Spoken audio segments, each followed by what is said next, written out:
Welcome back to Motor Authority. This is Pugon_15, also known as Furnace_15.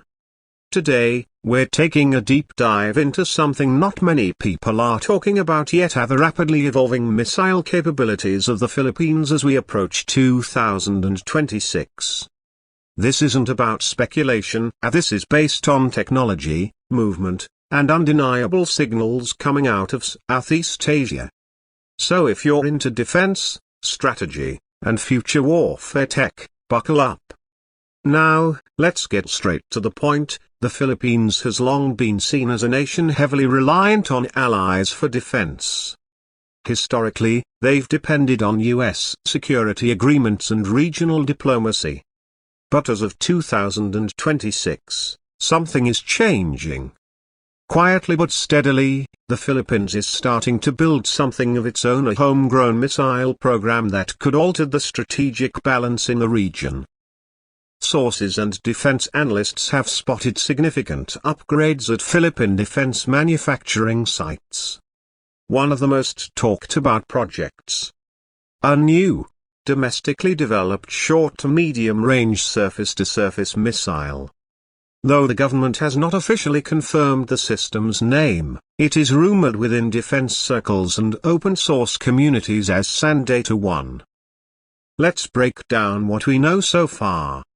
First off, the missile is believed to be under the command of the newly reorganized Missile Defense and Strike Unit, MDSU, a branch that was quietly formed in collaboration with the Department of National Defense and supported by engineers trained in Japan, South Korea, and Australia.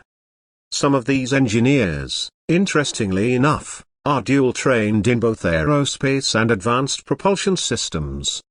Footage leaked in late 2025 showed test launches from a remote site in Palawan. The missile flew low, fast, and executed a terminal phase maneuver that is uncommon in previous Southeast Asian missile programs.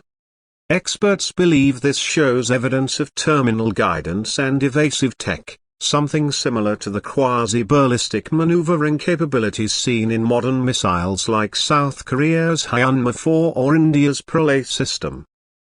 What makes this project fascinating is not just the missile itself, but its context. For decades, the Philippines had to rely on aging artillery, refurbished aircraft, and Coast Guard vessels. But in 2026, this missile represents something new: deterrence, sovereignty, and strategic independence. Now let's talk about its probable specifications. Based on analysis from satellite images, eyewitness accounts, and leaked internal documents, the missile is likely to be around 6 meters long, powered by a solid fuel propulsion system. Estimated range? Between 250 to 500 kilometers, putting it firmly in the tactical to quasi-strategic category. That's enough to cover key locations in the South China Sea, and even parts of the Spratly Islands. It's designed not just for defense but for credible deterrence. What makes the Sandata 1 potentially powerful is its guidance. Rumors suggest a hybrid system, INS, inertial navigation, possibly paired with satellite correction from the country's partnership with Japan's quasi-zenith satellite system. This would give the missile enhanced mid-course correction capability, increasing accuracy. Word on the ground is the SEP that's circular error probable could be under 10 meters. In missile talk, that's extremely accurate. But missiles don't work in a vacuum. They need launch platforms, command and control, and targeting infrastructure. And here's where it gets interesting. The Philippines has reportedly been developing a mobile launch platform, much like the TELS-8 transporter erector launchers are used by countries like South Korea and China. These mobile units are built on heavily modified 8x8 tactical trucks, some of which have been spotted at the Subic Bay Freeport zone under camouflage netting. Defense watchers believe these are domestically produced, with modular command units and the ability to operate in jungle, coastal, and even urban environments. If true, this gives the Philippines the flexibility to disperse and hide launchers, making them harder to target, a key aspect of modern missile warfare. Let's talk geopolitics for a second. Why now? Why is the Philippines stepping up in 2026? Simply put, the region is heating up. The South China Sea is becoming more contested than ever. With gray zone tactics, artificial islands, and constant naval posturing, the Philippines has realized that relying on treaties alone isn't enough. The Sandata 1 project signals a new doctrine, what military planners are calling active deterrence. Instead of waiting for help, the country is now aiming to deter aggression through a credible and indigenous strike capability. But it's not just about offense. The development of this missile comes alongside growing investment in radar systems, electronic warfare, and layered missile defense.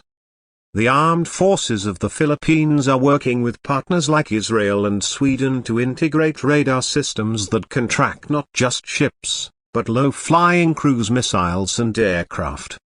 There's even talk of acquiring a terminal defense system, something akin to Iron Dome or NASAMS, though that's still a few years away.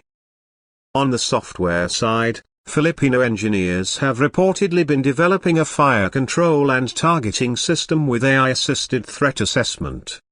That's right, the battlefield of 2026 involves machine learning algorithms helping to prioritize threats in real time.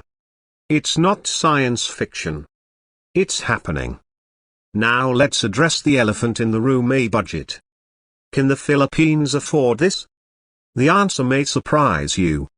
With defense spending slowly increasing year after year, now reaching just under 2% of GDP, the government is prioritizing indigenous manufacturing and tech upskilling. Joint ventures with foreign firms reduce cost, and local assembly cuts down dependency. It's not just about building a missile, it's about building an ecosystem. And people are starting to notice. Vietnam, Indonesia, even Malaysia have started quietly monitoring the Sandata program. Some analysts believe we're seeing the start of a Southeast Asian missile race. That's both a challenge and an opportunity for regional security, diplomacy, and cooperation. Before we wrap up, let's take a moment to appreciate what this means symbolically. For decades, the Philippines has been seen as the underdog in defense. But now, through ingenuity, partnerships, and sheer determination, the country is writing a new chapter.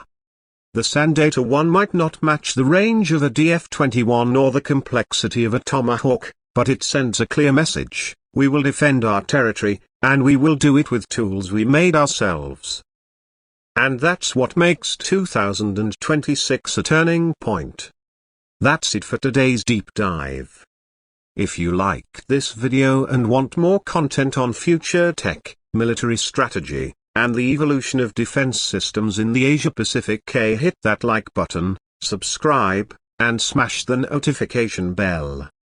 This is Motor Authority Pugon_15, Furnace_15, bringing you the edge of military innovation straight from the Philippines. Till next time, stay sharp.